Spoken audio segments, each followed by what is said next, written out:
Hello. Welcome to this Authors at Google presentation this afternoon. Thank you for joining us. We have the pleasure to be joined by Adam Mansbach and T. Cooper today. Adam Mansbach is author of Shackling Water, Angry Black White Boy, The End of the Jews, which was winner of the California Book Award, and most recently, Rage is Back. His book, The Dead Run, is forthcoming in 2013. He is best known for his children's book for adults titled Go the Fuck to Sleep. It reached #1 on Amazon.com's bestseller list a month before its release and was a national bestseller in 2011. The book is perhaps best known by its audio version read by Samuel L. Jackson, which went viral. Mansbach lives in Berkeley, California, and co-hosts a weekly radio show called Father Figures on KPFA. T. Cooper is an American novelist. He is the author of 3 novels, Some of the Parts, Lipschitz 6, or Two Angry Blondes, The Beaufort Diaries. Cooper is also co-editor with our second reader of the anthology A Fictional History of the United States with Huge Chunks Missing. His writing has appeared in The New Yorker, The New York Times, The Believer, and Poets and Writers. His latest book that he's here to talk about is Real Man Adventures, just published by McSweeney's. And also for the Googlers in the audience, you may purchase the books at discounted price over in the back from Books Inc. So without further ado, I would like to welcome T. Cooper and Adam Mansbach.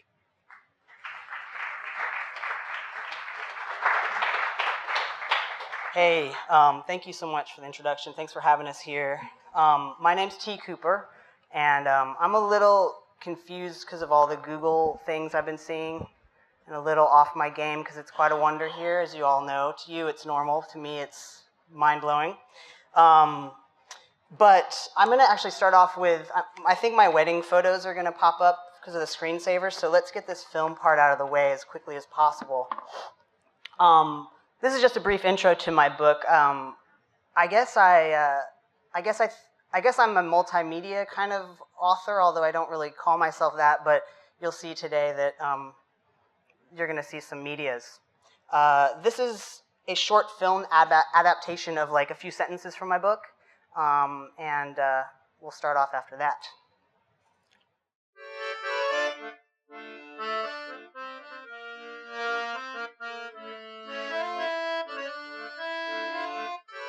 What's the first thing people ask when a woman is going to have a baby? Is it a boy or a girl? We told the doctor not to tell us. We wanted to be surprised. Well, I'm here to tell you that gender surprises can happen anytime. Just ask my parents.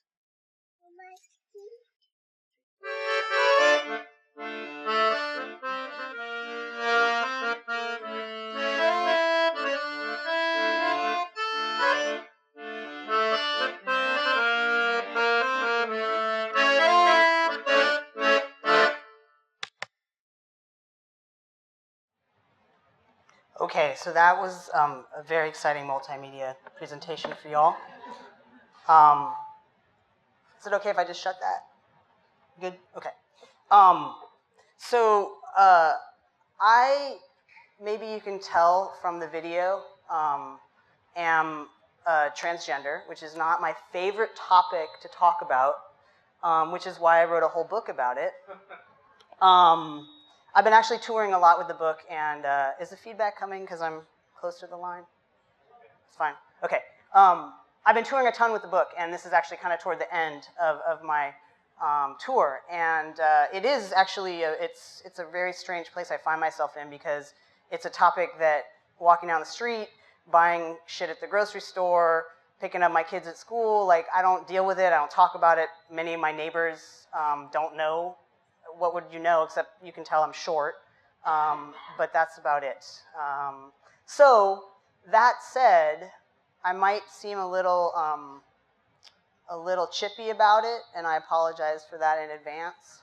But one way that I've been dealing with my issues is by having super guest stars read with me on tour. A couple weeks ago, we had Clay Aiken, you might know as being a second place runner-up in American Idol, and on Celebrity Apprentice, so I think he probably should have won. But he read with me and sang a song, and I've had some other guest stars like in LA, like actors, guys from Curb Your Enthusiasm, Arrested Development. And today, I have the Go the Fuck to Sleep guy with me to be my personal little you-know-what to read with me.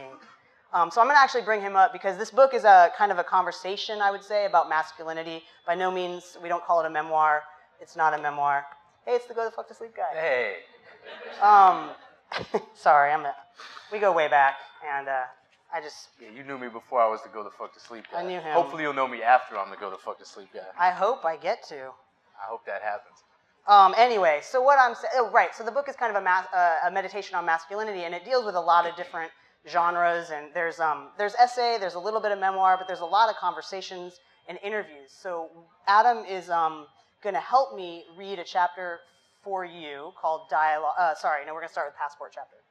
This is a chapter called Why They're Called Passports, as in passports, and it's actually a actual conversation that I had with the United States Department of State on the phone when I applied for my new passport to have the proper gender marker on it, and it was returned to me.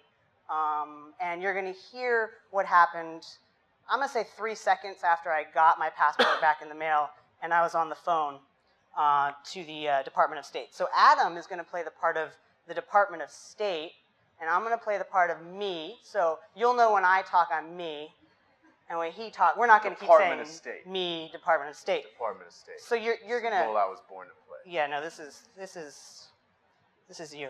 All right. So I think we're ready to go. Are you? I'm ready. Okay. He's been practicing all night. Me. It's the last time I'm saying it. I don't understand what the problem is. You have my fee, you have my correctly filled out application, and you have a letter from a surgeon saying that I had sexual reassignment surgery and have lived as a man for several years. It doesn't say you had complete sexual reassignment surgery. I see. Well, what does complete sexual reassignment surgery entail? It requires full, complete surgery. What is full, complete surgery? What you are calling bottom surgery. Oh, so essentially, in order to have a passport that I can safely travel with, I need to disclose what's in my pants. I suppose you could put it that way. So I could have a penis and giant boobs, but you'd still let me have the M. I didn't make up the rules, sir. I'm just telling you what it says. Did you have to tell the government what's in your pants in order to get your passport? Sir, I did not have to, no. So does it seem fair that I would have to?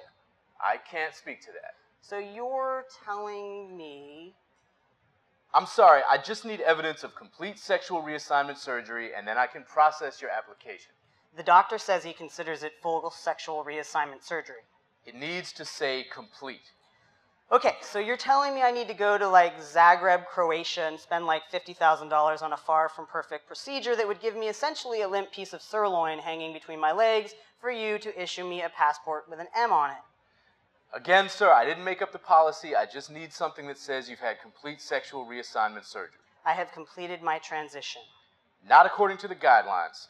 Whose guidelines? The Department of State's. What about my guidelines? Like, what if I'm okay with how I am? Actually, how about this? Why don't you just tell me how many inches of penis the government requires to decide that I'm male? I'm sure I don't know, sir. No, seriously, how long? Because I might just make it in under the wire. I don't know. Okay, then. What if I don't have either? Like, what if you can't tell? What do those people get?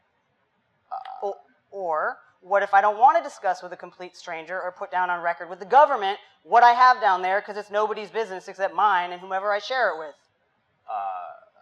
Okay, this is just extremely personal, and I'm uncomfortable having to talk about this with you just to be able to travel freely and comfortably in the world.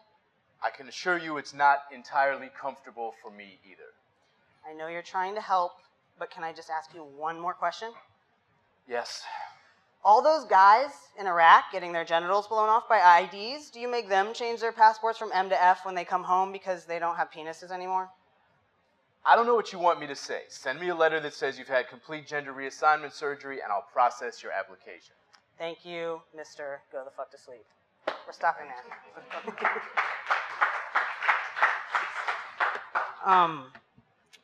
Okay. So I put out, my publisher is McSweeney's, which is kind of a playful, somewhat local publisher. And they do a lot of fun stuff with their books. Like mine comes packaged in a, you'll see if you check them out, like an old-timey pulp blacked out magazine cover where you just see the title and a big angry shark face peeking through. Another thing I got to do was produce a CD with mostly original music, all inspired by various chapters in the book. So we have some really amazing artists on there. Like Kathleen Hanna's new band has a song on there, a band called Hem, which is great. Rick Moody, the author, has an original song on here. And it's pretty cool because I sent them various chapters, and because I wanted this to be kind of a discussion about masculinity and not, you know, my being the authority, because I am, but I felt like it was important to have a lot of different voices weighing in on the conversation. So not only are there voices in the book, like the one you just heard, the Department of State's, but there's actually musical voices. So it's kind of cool to, I don't know, check out a chapter and listen to a song, as nerdy as that sounds. And today, actually, I might have a trivia question if we have time. So it might be reality TV based. So brush up on that, and you might get a free CD out of it. But these are highly collectible. We only made like 1,500 of them. And if you get a book today, I think we have like 10, for the first 10 people who buy books, you can walk away with these as well. Anyway, 3 of the songs in here are kind of interstitial, like interludes. And they go along with 6-word memoirs that I've written for the book. So what I'm going to do is read you the 6-word memoirs and then play you the songs that were written based on the memoirs. And they're actually by this amazing artist named Peg Hambright, who was a part of the band the Judy Bats, which if you're under 40, you don't know who they are. Thank God, you know them. Bless you. That guy knows the Judy Bats. Early 90s, who cares? Okay, so I'm going to read for you just these short quips and play the songs that go along with. Okay, the first one is called High School, a 6-word memoir. Had a good personality, I'm told.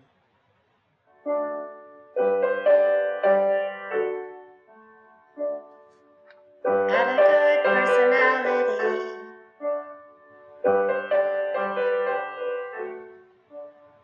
Had a good personality, I'm told.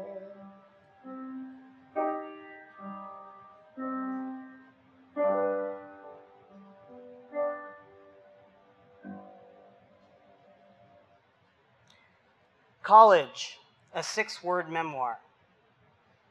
Guys dug me, I mostly declined.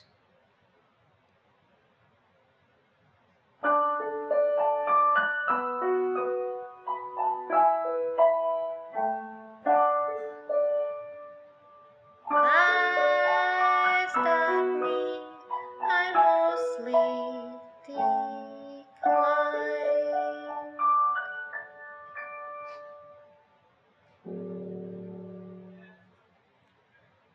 And My 20s, a 6-word memoir.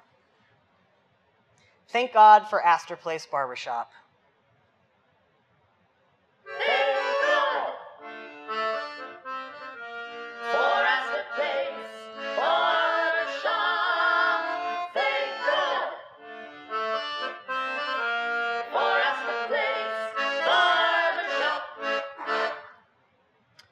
Thank you to the Judy Bats.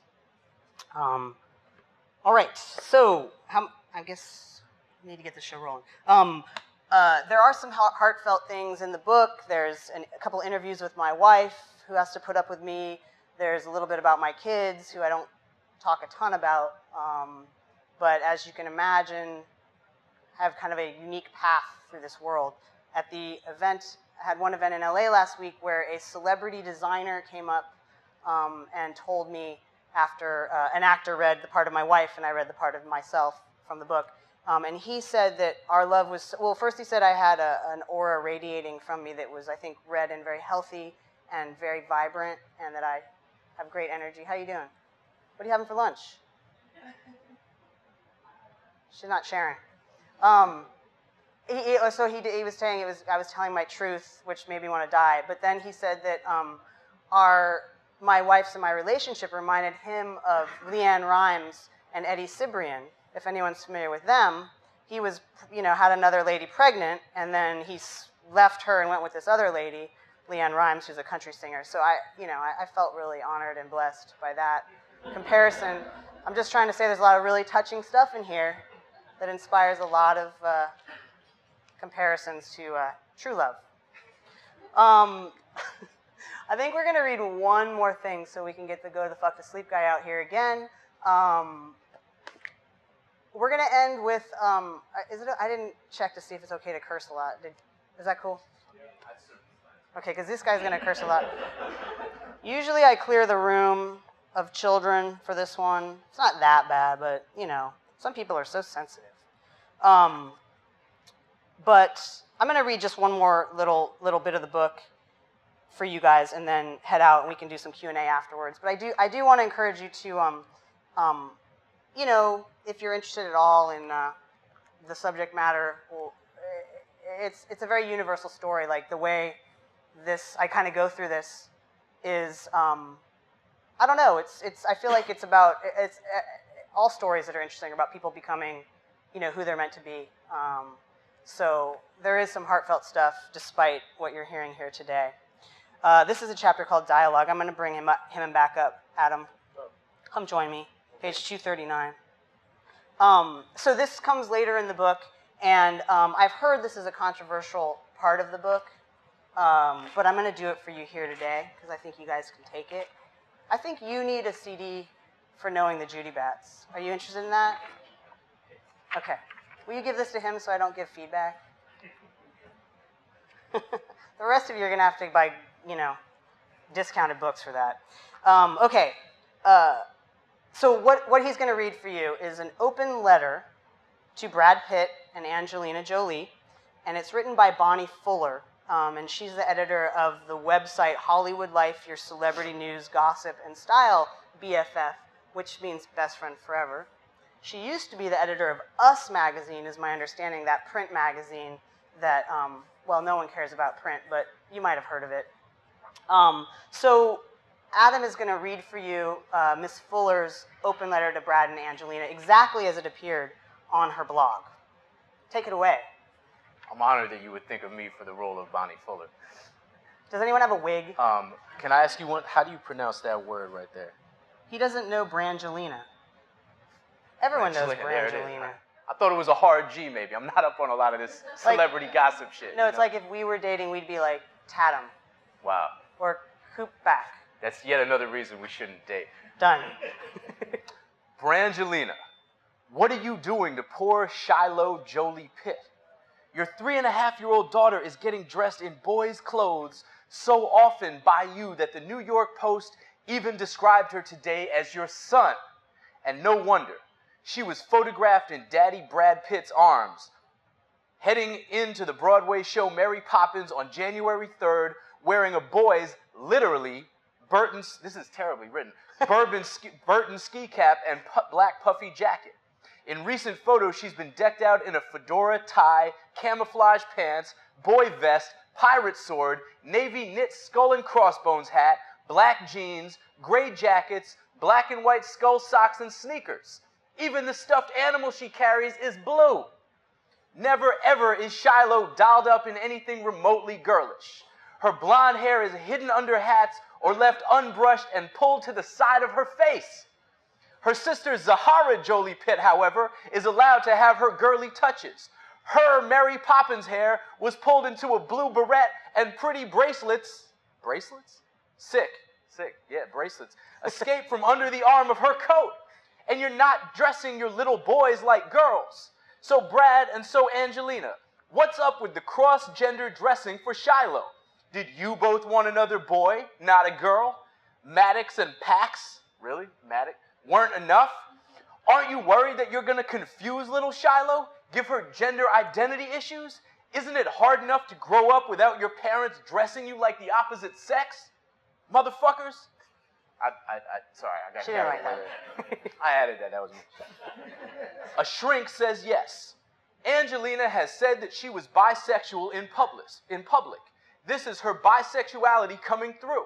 She's saying, I'm not going to teach my daughter gender. Let her pick, believes psychologist Dr. David Eigen.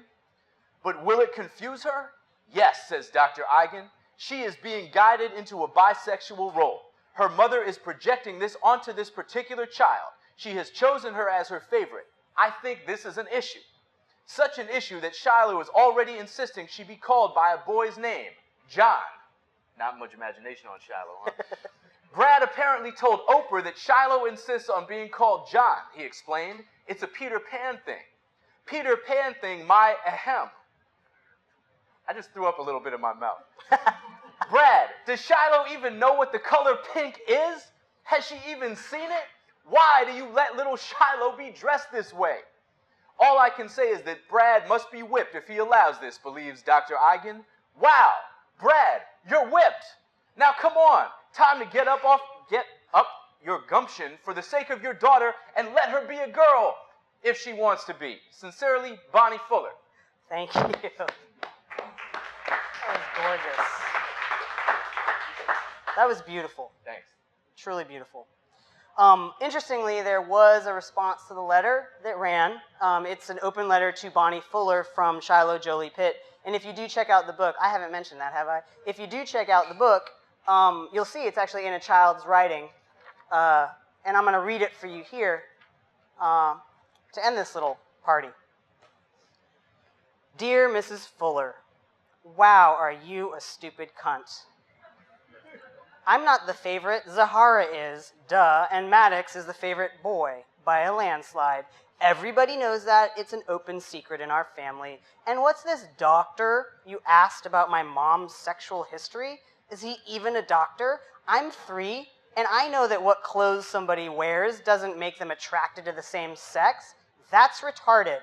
Not to mention, I don't even know what sex is, and whatever it is, I won't be having it for about 13 to 15 years anyway. Stop sexualizing me. It's creepy, like when those ladies make their kids do striptease on toddlers and tiaras. Listen, lady, I'm not the one who's confused. Society is confused. Psych 101, gender is a socially constructed concept. Practically everything in society is assigned a gender, like toys, colors, behaviors, my Burton ski cap, and apparently even simple black jeans and a gray jacket. My dad may be whipped, but you spend all day, every day, blogging. Sincerely, John Jolie Pitt. Thank you, Adam. We're going to bring him up and take it away. Hey, what's going on, guys? How's everybody feeling? All right. So I have a couple of books here. My new novel is called Rage is Back, and it is a story about the New York City graffiti writers of the 80s making a dramatic comeback in 2005 and taking over every train in the New York City subway system at once, painting them all in order to exact a long-delayed revenge against a former transit cop who is now running for mayor. And it's a little different than my previous book, Go the Fuck to Sleep. Although, if you're a fan of that book, I would say that this book contains far more curses. This book took me much longer to write, 3 years, 35 minutes. Both, however, were labors of love. And, some people a lot of the conversations I'm having about the new book begin with the previous book, which is understandable because, like T. Cooper said, I'm the Go the Fuck to Sleep guy. Sometimes people know that I wrote other novels before this, and sometimes they don't. I'm always flattered when they do, because I wrote, 3 or 4 novels before this. When this book came out, when Go the Fuck to Sleep came out, there was a lot of hoopla, and, shit happened to me that I never expected to happen, and that I still can't believe happened. I was on the Today Show twice, and I'm basically the type of writer who definitively does not get to go on the Today Show, because I write literary fiction that doesn't contain vampires or love stories for the ages or anything like that. But with this one, it was just a little cute book that I wrote kind of as a joke, but it turned out that every parent in the world feels the way that I did. It's funny because the book barely got published. I barely even attempted to publish it. I wrote it, I read it at dinner parties for a couple of months, and then I sent it to my friend who runs a very small independent publishing house in Brooklyn, has a couple of kids. I knew they didn't sleep. I thought he might think it was funny. And there was this strange moment where we both thought the book was really funny, and yet neither of us was really ready to pull the trigger and publish it. We thought we might just be bad parents, you know? And then even after he decided that he would publish it, we had all these conundrums, all these problems. We didn't know, like, simple stuff like, where in the bookstore would this book be stocked? We were clear that the children's section was inappropriate in that it says fuck on the cover. But we didn't, like, you know, was it humor, is it this? And this was resolved one day when Johnny, my publisher, walked into his local independent bookstore and presented the book to them and asked them where they would stock it. And they read it and they laughed and they were like, oh, this is perfect. This goes in the parenting section. And me and Johnny were like, there's a parenting section? Which confirms the earlier thesis about us being shitty parents, I guess. But yeah, like on the Today Show, I went on a couple times, and once they knew who I was, once they didn't. The first time I was on there with Matt Lauer, right? Real stand-up guy. Very, very nice. There's a real art to interviewing people, especially in a fraught situation like live national television. Everybody's nervous. It's real early in the morning. You're heavily caffeinated. And you're in front of a plate glass window, and all these people are like behind it holding up signs that they made that morning at their hotels or whatever. I don't know what the hell they're doing there, but like, I don't know if they're from the Kalamazoo, Michigan Board of Tourism or whatever, because they're behind there like, Kalamazoo! It's like you came to New York to stand here at 6:45 in the morning with a sign that says Kalamazoo? Really? That's your idea of a vacation? Anyway, so Matt Lauer has like 2 minutes before you go live on air to make you feel comfortable. And he's great at his job. By the time I went on with Matt Lauer, I felt like we were old friends, and, you know, after the interview, we were gonna like go eat some pancakes or hit some golf balls, whatever the fuck Matt Lauer does for fun, you know? And we get on, and the first thing he says is, Adam, you know, before this book, you wrote several novels, you're an award-winning novelist, and I was so, you know, I was real grateful for that, and the interview was cool. And then I came back 2 days later to do the Today Show again with Kathy Lee Gifford. It's a very different situation. Everybody referred to this as the 11 o'clock hour, which sounded really ominous. I didn't know what that means. In retrospect, it means that Kathy Lee Gifford starts drinking at 10, you know? And like, again, 2 minutes to make me feel comfortable before we go on air. The last thing Kathy Lee Gifford says to me before the cameras roll and we're live to however many million households is, your daughter Vivian, how old is she, that little bitch? I was like, really, Kathy Lee Gifford? Like, I will punch you in your face on live television. Like, I know I wrote a book with curse words in it, but yo, for real, Kathy Lee Gifford? So I was like totally flustered when the cameras rolled. I didn't know what was going on. It was crazy. So sometimes weird things happen. And a lot of weird things happen with this book. Among other things, people often got the mistaken impression that I am a parenting expert or a sleep guru. You know? People also got the impression that this was a children's book. You know, like people were up in arms on the interwebs talking about how they would never read this book to a child. It seems to me that it would take a startling, unique blend of literacy and illiteracy to mistakenly read this book to a child, in that it says fuck on the cover. Again, I'll come back to that. One of the incidents that was, to me, the funniest was I was asked to be a co-host at a charity event, a fundraiser for a Boston Children's Hospital. I'm from Boston. But the event was in LA because presumably people in LA have a lot of money. So the co-host, my co-host at the event was this guy, Dr. Richard Ferber, who may be familiar to some of you if you have children. Who has kids in this audience? Okay. Richard Ferber, that ring a bell? The Ferber method, right? Sleep training. He's regarded by some as a monster and by others as a hero. He's a titan of the field. His theory is basically that you should let your kid cry it out. It's the opposite of what we would call attachment parenting. Among those who find his work controversial and monstrous is my wife, Victoria, who was accompanying me to the event. And I was seriously afraid that she was going to like throw a drink in his face or something.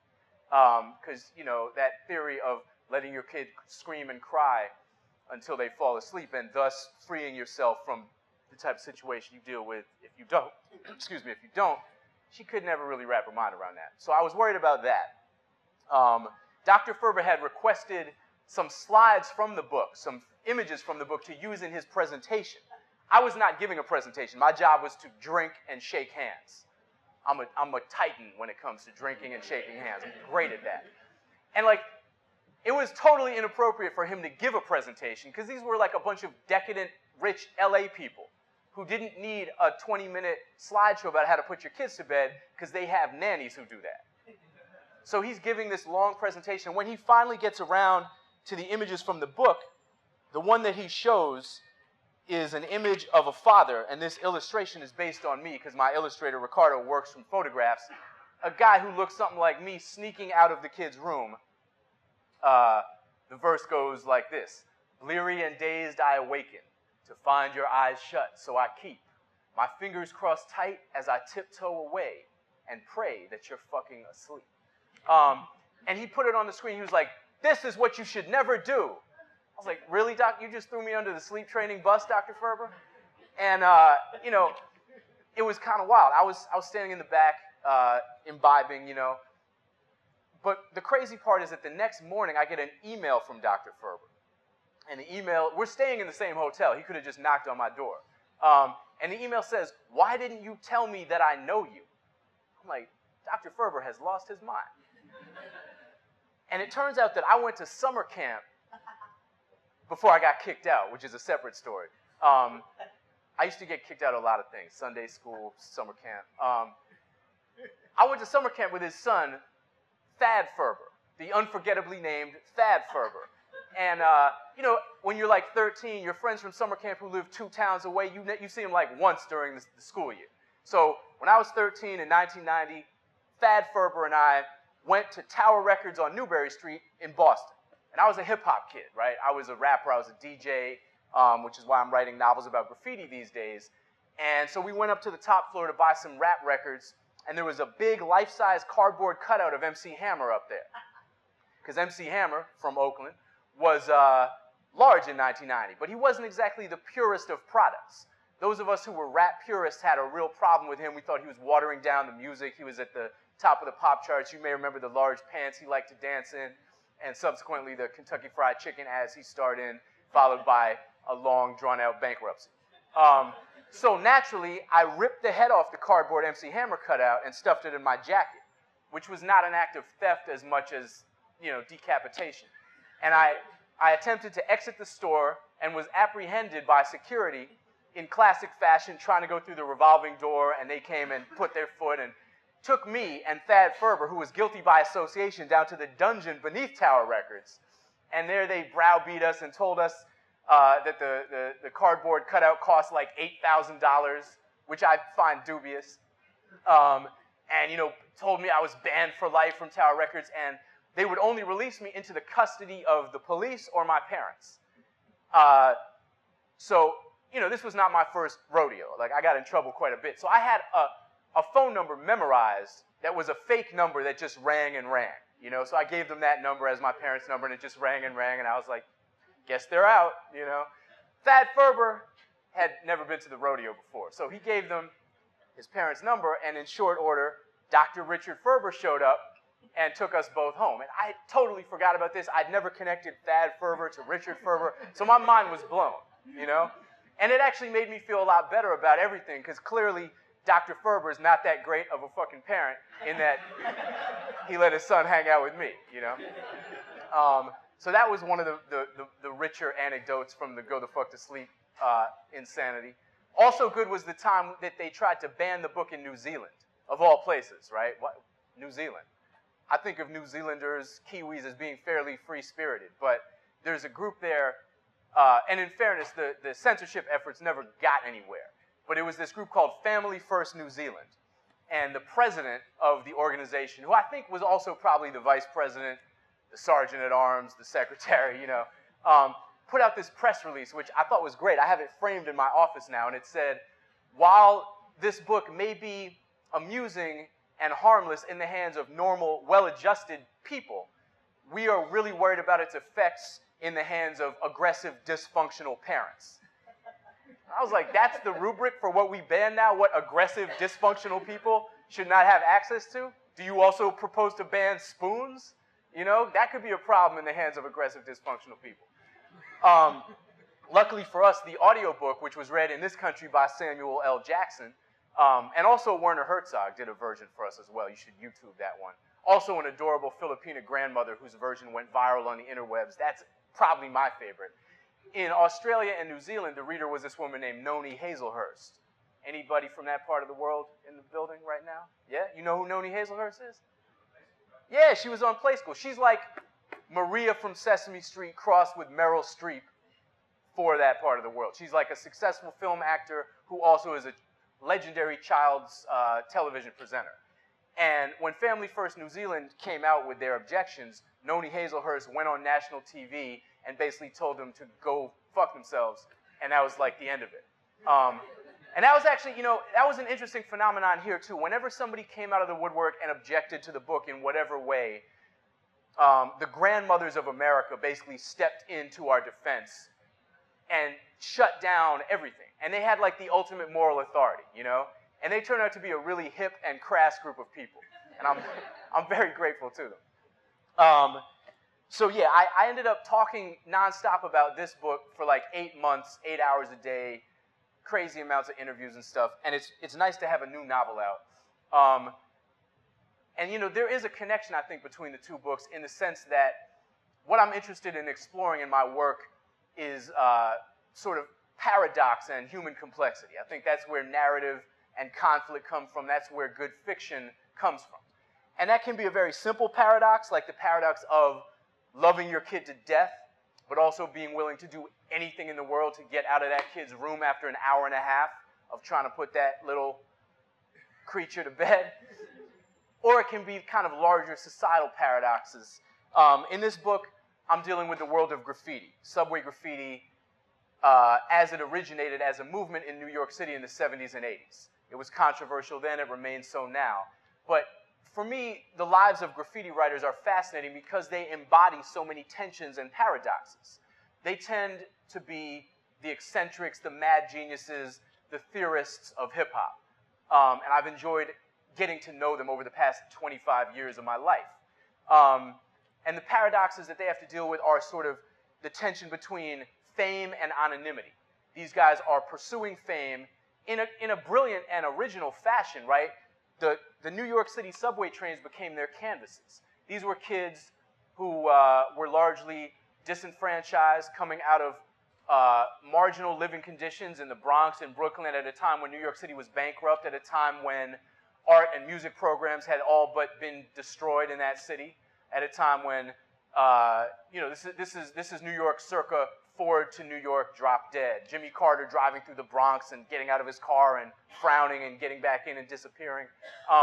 These kids figured out how to make the subway trains of New York their personal canvases. They circulated through the city and were seen by millions of people a day. The city of New York spent $300 million between 1972 and 1990 trying to win this war against a bunch of 15-year-olds. Those 15-year-olds outsmarted them at every turn. And to me, there's always been something epic and heroic about graffiti in a certain sense. So there's that tension between art and vandalism. Most graffiti writers view their work as both, and they're not trying to privilege one over the other. They see it as equally valuable for both those reasons. Fame and anonymity, art and vandalism, beautifying and destroying a city. Even today, the war on graffiti, although it's been successful in removing graffiti from the subway trains, rages on. The same space that once featured these illegal but often very beautiful murals done by the teenagers of New York City, you can now buy advertising space on these trains, on the outsides of these trains.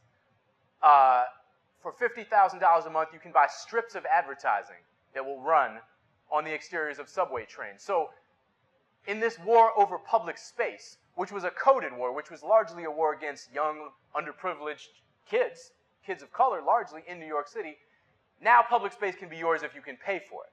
And yet, the city of New York is still so violently opposed to graffiti, even the aesthetic of graffiti, that the one thing you can't advertise on the outside of the train, you can't use anything that looks like graffiti. So you can put a naked woman in a dog collar advertising vodka. That's cool with CBS Outdoor, which administers these ads on behalf of the MTA and the city. You can put a placard on a bus that is widely regarded as hate speech against Palestinians. That got through. But when I tried to advertise this book, and to be fair, I knew they were going to say, no, I didn't have $50,000 to spend on no damn train. They rejected the advertising because it looked like graffiti. And to me, this is where the sort of intellectual bankruptcy of the policy becomes clear, because the MTA and the city of New York define graffiti as vandalism. They define it as the defacement of property through a list of means, a litany of ways. What I'm proposing to do on this train is not vandalism, it's advertising. And yet the aesthetic is being, so it's the criminalization now, not of an action, but of an aesthetic. So to tell me that I can't put graffiti-style letters on the train, there's no real legal or intellectual basis for it. A graffiti-style letter in this context is kind of like a robbery-style purchase. You know, it doesn't actually make sense. But this war was never about aesthetics. It was about public space and who had access to it. So what I try to do in the book, which I don't have time to read from, unfortunately, is deal with the return of these writers from the 70s and 80s who have been marginalized, who have disappeared because the thing they invented, they have now paradoxically outlived. Graffiti has become a worldwide phenomenon, but it no longer exists in the vibrant original form that it once did in their own city. And the story is told by the son of two famous writers. He's an 18-year-old kid named Dondi. He's recently been kicked out of his prestigious Manhattan prep school for selling marijuana, a prep school he refers to throughout the book only as Whoop-de-Woo Ivy League Weezer Common Academy. And through the return of his father, who's been on the lam for 16 years, and the reassemblage of his father's shattered graffiti crew, and some minor incidents of time travel and some possible demons who may or may not live deep within the bowels of the tunnel system. New York's tunnel system goes 18 levels deep in some places, so there are a lot of unused tunnels. There are people living in those tunnels. The mole people, they're sometimes known as. They make an appearance in here as well. This elaborate caper comes together to attempt to paint every train at once, thus affecting either a total shutdown of the MTA, which would wreak havoc on New York, or the running, once again, of painted trains, which is intended to bring down this figure who's historically the enemy of these graffiti writers. It's a book I had a lot of fun writing, and I'll leave it at that because I think we need time for some Q&A, and I've been running my mouth enough. So thank you, Googlers, for having us today. We appreciate it. And if you want to buy some books, we definitely will sign them. And even if you don't, the discount that you get is actually better than mine. So if you buy some books, I'm happy to buy them from you at a slight markup. So we can talk about that off camera.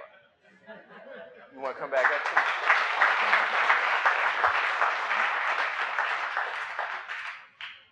up? Thank you, Adam and T, for speaking. Adam, I have a question for you. You said that after you wrote your book, Go the Fuck to Sleep, people were coming to you as some parenting expert. Mm-hmm. And you currently have a radio show on KPFA called Father Figures. Yes. And I was wondering... I'm still pretending to be a parenting expert. I was wondering, did that show come out of the book, or were you doing it before? And I was wondering if you could just talk about kind of your role as sort of a... kind of like a theorist on fatherhood today. The show came about after the book. I was living in Philadelphia when the book was published. I had a temporary teaching residency at Rutgers University in Camden, lovely Camden, New Jersey. When I moved back to the Bay, my good friend Waylon Southern, who has been a KPFA host on a show called Hard Knock Radio that's been an institution in the Bay since 1996, he had also recently had a daughter, and both of us were interested in exploring some of the nuances of parenthood and telling some of the stories that go untold. I mean, the reason Go the Fuck to Sleep was successful is because there's a huge culture of silence about some of the more difficult or complicated aspects of parenting. And we felt like we had a huge cadre of friends who had recently had kids, and that a new generation of fathers needed an outlet to kind of tell their stories. So what we do on the show, it's a talk show, and we talk to mothers and fathers. Largely, we bring on people that we enjoy and think are brilliant. We bring on a lot of artists, musicians, writers, and the topic is sometimes parenthood. Often we get very far afield from that and talk about what people are actually doing with their work. But the common denominator is parenthood and a desire to kind of plumb its mysteries a little deeper. So we've been on the air about a year. It's 11 to 12 Saturdays on KPFA and also streaming on the web. Thank you. Yeah. I also was able to sell a sitcom to CBS about a dude who publishes a fake children's book and then has to pose as a parenting expert in order to keep riding the gravy train. Jerry O'Connell was going to star in it as a me-esque jackass. It didn't get picked up, so you're not missing it or anything. But we did write a pilot, which was a fun experience. Thank you. And I have a follow-up question for T. T, I was wondering if you could talk a little bit about what your experience was like publishing your latest book with McSweeney's, because McSweeney's is known for having some kind of off-the-wall productions, and it looks like you've done some multimedia with the video that you showed at the beginning with the CD, and I was wondering if you could kind of talk more about this sort of mixed media format for your latest book. They're just really great to work with. I'm really, honored that I got to, because if you think it, they'll do it. You have some experience there too. I think that they would have been fine with me moving into the 15th level under the subways and been a mole people with this book. Anything from there to the Today Show. But it's weird because Matt Lauer didn't call me. But anyway, so, I kind of told them, what music is very, I have a lot of musical friends and a lot of access to artists. If you check out the CD, there's some, really diverse, interesting people. And once I started putting that together, it just kind of was a natural to have events that were music related. So this is actually the first time, or maybe the second event that I haven't had live music along with me. And again, anything that takes the focus off me, it's thumbs up. So, I just worked with them and they were willing to, kind of think creatively about venues and, I don't know, I was really lucky. And the book also, there's artwork throughout. Pretty much every chapter starts with some piece of artwork, either my own or artists, or there's charts and graphs and photographs and found stuff and stuff. So, they're just, they understand that storytelling is not square, even though they do put out books. Interestingly, they're not always square, but they get that it's a kind of a bigger piece that you're putting together, and there's so many different ways to tell stories. So they just let me tell it however. They didn't impose an ending. They didn't say make it happy, make it tragic and then happy, which you do hear a lot. So it was great. Thanks for asking. Could you talk a bit about Angry Black White Boy, if I have the name right? You do, yeah. Angry Black White Boy is a novel that I published in 2005, and it was kind of my attempt to remix the American race novel for the hip-hop generation. As I said earlier, as that MC Hammer anecdote perhaps illustrated, I've been involved and invested in hip-hop for a long time, and at the time that I got into it in the late 80s, it was really one of the only sites in American life where whiteness was made subjective, where as a white person you had to really think critically about race and privilege. So Angry Black White Boy is a satire. It's the story of an Afrocentric white kid named Macon Day Tournay, who is kind of politicized by the music he grows up listening to, the era of Public Enemy and X-Clan and Boogie Down Productions, and develops a rather profound or extreme critique of white privilege in America, and ends up acting on that as a New York City cab driver. He begins robbing other white people who get in his cab, which leads to a manhunt for the presumably black cab driver who's sticking up all these white people. He ends up becoming kind of an infamous celebrity once he's apprehended, and uses his newfound platform to call for a National Day of Apology based on a rhetorical statement in Malcolm X's autobiography. Malcolm says, the nature of racism in this country is so pernicious, so persistent, so unavoidable, and benefits white people every day of their lives that they should really be walking up to black folks on the street and apologizing. Now, this is a rhetorical statement in Malcolm's book. Macon is like, we're going to do the shit on Friday. So people from all over the country go to New York to participate in this well-intentioned and ill-considered and ultimately disastrous day of apology, and things kind of take off from there. Yeah. Okay, I would like to thank Adam and T. Cooper for coming to Google.